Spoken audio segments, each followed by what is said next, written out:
I try to focus on the positive as much as I can, but sometimes we gotta talk about the negatives. In this video, we're gonna talk about those bad cleaning habits, those bad organizing and perhaps clutter building habits that we have that we need to break, especially because we're spending more time at home these days. We gotta be more attentive to those bad habits. We gotta figure out how to break them and move on. So that's what we're gonna do in this video. And just a quick reminder, if you haven't done so already, to subscribe to the Clean My Space channel and give this video a thumbs up if you're excited to say goodbye to some of your bad habits. When I started my cleaning company, I tried to do as much research as I could on all of the products, tools, and techniques that I was gonna be using when I was visiting clients' homes. So obviously the stakes are really high because I don't wanna ruin anything and have to be responsible for it.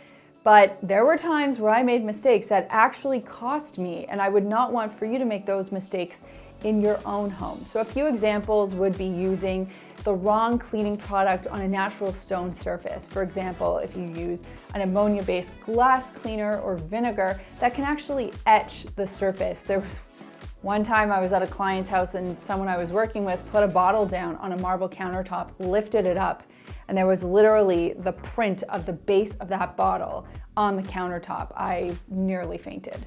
So you want to make sure that you're avoiding things like that. The same thing goes for people who use like old cut up t-shirts, to clean a surface, and then they complain that they're getting streaks and marks. And it's like, well, an old t-shirt is something that you wear. It's not something that you can really clean with and expect great results from. Same thing goes for floor cleaning products and tools. And even sponges, like certain sponges are far too abrasive to use on gentle, delicate surfaces and they'll leave scratches behind. So you really have to understand the foundation of what we talk about here at CMS, products, tools, and techniques, before you approach a cleaning job. And again, it's not hard. We have 700 videos. You can look up how to clean just about anything and I'll teach you how to do it, because I always want you to use the right tool for the job so that you can save time and get better results. A lot of us have this habit of using disposables because it's so easy and inexpensive. And I found that we were making great progress up until COVID hit, and then disposables felt like the way to go because it felt safer. But when you're in your home, there are definitely some swaps that you can do that will actually be great for the environment and also save you money. So a few examples, things that we do in our house. Ditching the bad habit of using disposable paper napkins. We've been using cloth napkins for years. We don't have anything fancy or special. We got them at like a discount price. They were on clearance when we bought them. We use them, we get tomato sauce on them, we launder them. We don't really care about stains. It is what it is, but it's been a great savings. Another thing, batteries. We don't buy disposable batteries anymore. We have battery chargers kind of sitting around the house. We use them for our mic packs and like Riley's toys. And rather than just pitching a battery when it's done, we're now on the disposable train. This is actually something that I spent several therapy sessions talking about because it was a hard adjustment for me to make when Chad and I initially moved in together many years ago. TMI maybe, but I think it's important to talk about because many people deal with that same struggle where they might say, I'm only gonna do my half of the jobs or my half of the cleaning or my half of the tasks. You see this with spouses, siblings, roommates. It's a struggle because you don't wanna feel like you're doing too much, and if the other person is doing too much, they might resent you. And there's a lot of emotions, it's pretty thick. So here's the thing. I remember my therapist very clearly saying to me, just take a risk, do more, and see what happens. She's like, just do it, just see what happens. Is it gonna kill you? Are you gonna feel terrible? Like it was just one of those wake-up calls that I had. So now Chad and I are really good at balancing out housework. I'm really good at certain things. I suck at certain things, and the same goes for him. So if we're in a situation, I know he's been busy or he knows I've been busy, we really just try to see past who's done what and kind of get done what needs to get done for the greater good of the household. That can be a really difficult attitude to take, especially if you're so used to being divisive and like, I'm doing this, you're doing that. But that mentality I have found really breeds resentment. So maybe just try it differently this time and see how it goes. This is a bad habit I am entirely willing to admit I am guilty of. And that is leaving laundry on the floor. So at the end of my day, I will take my clothes off, I'll put on my loungewear, which frankly, everything's kind of loungewear these days. But I'll put the stuff I'm not wearing on the floor beside my bed, and I'll be like, I'll just decide what I'm gonna do with that later. I think a lot of you guys probably do the same thing. That is such a bad habit. Really, what I should be doing is taking that stuff, putting it into my laundry hamper, or refolding it, putting it in a drawer, or hanging it back up and putting it in my closet. That habit makes my room look messy, and it is frustrating, and it's something I've been working really hard to break. So we can do this together. If you're struggling with that, let's just try not to leave our laundry on the floor. And that leads me right into another bad laundry habit. And the essence of it is, if you do a job and it's only 99% complete, have you really done the job? And when it comes to doing several loads of laundry, if you've washed and folded tons of stuff and you have one final load, you know what I'm gonna say here, and it goes into the dryer, and you're just like, I'll deal with that one later, and it sits in the dryer for a week. That is a bad habit. You gotta break that one. I know recently on Instagram and Netflix, there have been a lot of storage box porn shows and photos and accounts, and I get it, it looks nice, but I gotta caution you, before you run out and buy those storage boxes, please think about what you're putting in them. The bad habit here is to just buy tons of storage boxes and fill them up with nice things and kind of like color coordinate them. That sounds like a great idea, but it's not really sustainable for a couple of reasons. First of all, you're overbuying storage solutions. Second of all, you're not going to be able to find the things that you need. And third, you're probably not going to maintain the habit, all because you probably have too much stuff that you're trying to store and organize. So the rule here is to eliminate as much stuff as possible before you go ahead and buy the storage boxes, color code, and organize. That way, you're only actually organizing, storing the things that you need and love, and you're getting rid of everything else. So resist the urge, declutter first, and then go nuts. Super gross, super quick. The bad habit here is leaving a wet sponge in the sink. Your sponge needs to be rinsed and dried in order for it not to harbor bad odors and bacteria. So what you gotta do when you're finished using your sponge is give it a good rinse, stand it or lean it up against your backsplash, and then let it drip dry back into your sink. Now you can get a fancy sponge dish or a sponge dryer, whatever you want. Just don't leave it in the sink. That is gross. Especially with the amount of time we're spending working from home now, I think it is more important than ever to have a defined workspace, because it is so easy for your work life to spill into your home life if, say, you're working on your dining room table. Well, now you've commandeered that table and that room for your work, and it can no longer be enjoyed by your family. If you're going to be working at the dining room, it's no longer a dining room, it's an office. So you've got to change the functionality of that space out. You've got to organize it and keep it decluttered and clear so that it's easy for you and anyone else who's going to be working in there to be productive and functional.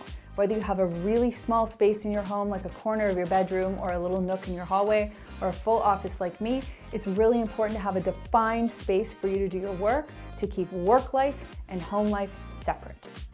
The message here, the bad habit, is to not rush your cleaning job. A key example is like when you watch a TV commercial and it's like spray and wipe, clean. That actually doesn't happen in real life. You have to spray the product on, leave it for a minute or two so it can dwell, whether that's killing germs or breaking down dirt on a surface.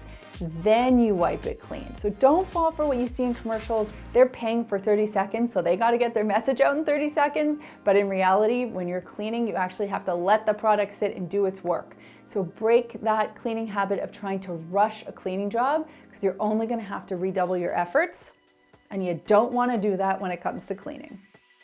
I try to keep my finger on the pulse of the cleaning world, so I'm in some of these different cleaning and housekeeping Facebook groups just because I like to hear what people are saying. So sometimes someone will throw a question out there and they'll say like, how do I clean this very basic thing? And it'll get like 400 comments. And the comments will range from the bizarre to the ridiculous. And people will talk about using really harsh products or really specialty products. And I will sit there and I'll just be like, hello, you could very easily use baking soda and dish soap and a gentle sponge to get the exact same or better results, you know, if you were to use this really harsh product. So You know, I understand the need for specialized products and I do talk about them, but I really believe that you can peel things back to the basics and get so many cleaning jobs done in your home using very basic products. When you talk to super productive people, you know, people that are the inbox zero types, they'll always tell you that they deal with the thing now. They don't put it off for later. And the same thing happens when we have clutter or stuff and we kind of leave it in a space and we say, I'll deal with that later. Because later never comes, because that thing is kind of unenjoyable and we as humans are always seeking pleasure. So we don't want to deal with that unenjoyable, annoying task. So if you have something that's kind of annoying to deal with, I would just say to hone in, deal with it, get it off your to-do list. It'll probably cost you 3 to 5 minutes of annoyance, discomfort, pain, whatever, all emotional, not physical. But then once it's off your docket, it's done. You don't have to think about it again.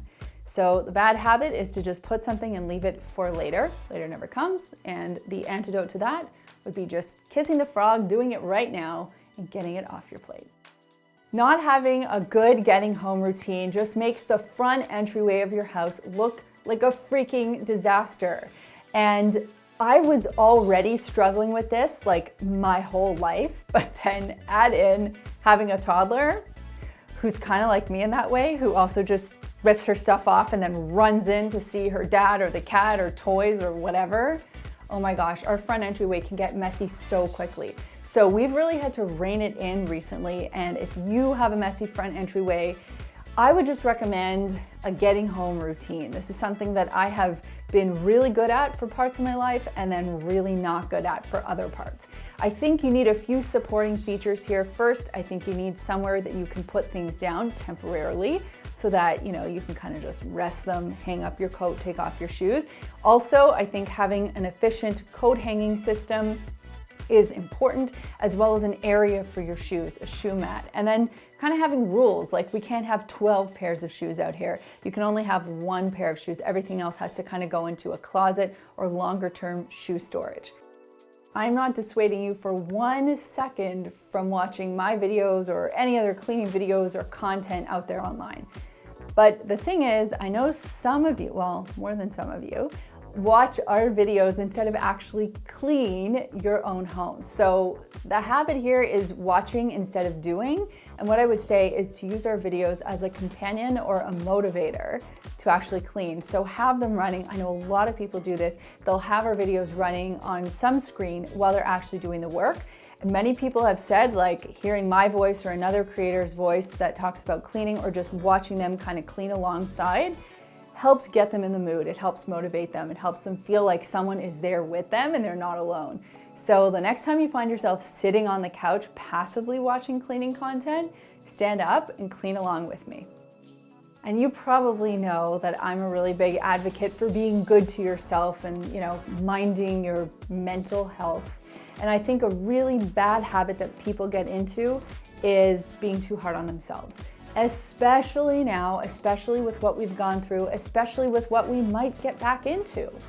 You know, our houses can't be perfect right now. We can't be the be-all and end-all of perfection and cleaning. We are just doing what we can at this point.